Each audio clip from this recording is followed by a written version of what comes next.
साताको दोस्रो दिन सोमबार नेपाल स्टक एक्सचेन्ज नेप्से 5.54 अङ्कले बढेको छ। आज नेप्से 5.54 अङ्कले बढेर 1844.02 को बिन्दुमा कायम हुन पुगेको हो।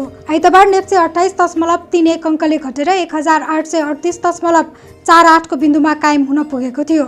आज नेप्सेमा 91,94,48,000 बराबरको कारोबार भएको हो। आज कारोबार भएका कम्पनी मध्ये 132 वटा कम्पनीको शेयर मूल्य बढेको छ भने 77 कम्पनीको शेयर मूल्य घटेको छ। 8 कम्पनीको शेयर मूल्य यथावत रहेको छ। नेप्से बढीसँगै आज शिव सिमेन्टको कारोबार अब्बल रह्यो। सोमबार नेपाली बजारमा सुन चाँदीको मूल्य घटेको छ। आइतबार स्थिर रहेको सुनको मूल्य आज प्रति तोला 700 रुपैयाँले घटेको हो। नेपाल सुन चाँदी व्यवसायी महासंघका अनुसार आज छापावाल सुनको मूल्य प्रति तोला 1,09,300 रुपैयाँ र तेजाबी सुन प्रति तोला 1,08,800 रुपैयाँमा कारोबार भइरहेको छ। त्यसैगरी सोमबार चाँदीको मूल्य पनि घटेको छ।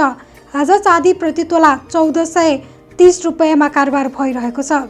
आइतबारको तुलनामा सोमबार चाँदी प्रति तोला 10 रुपैयाँले घटेको हो।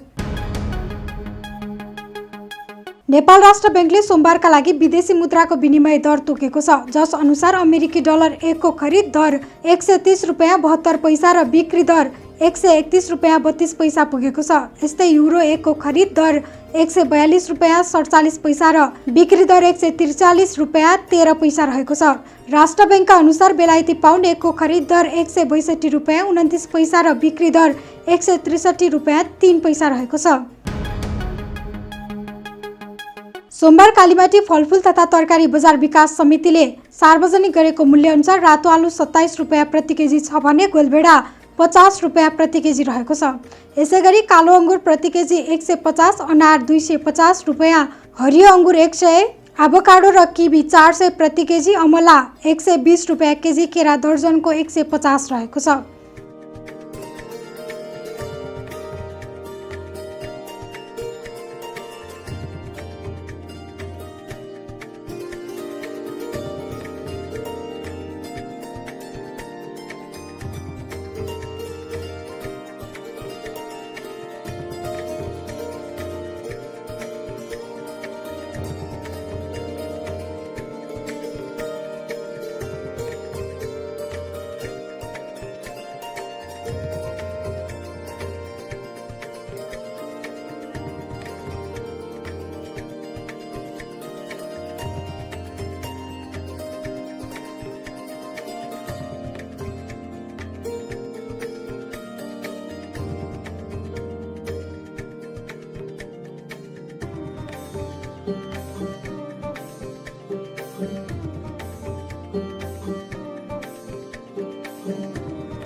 Sponsored by Forten.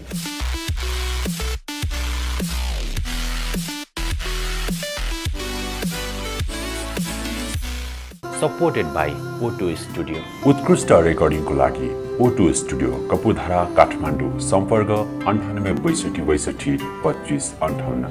Supported by ShareHub. Educational partner Emperor Education Network.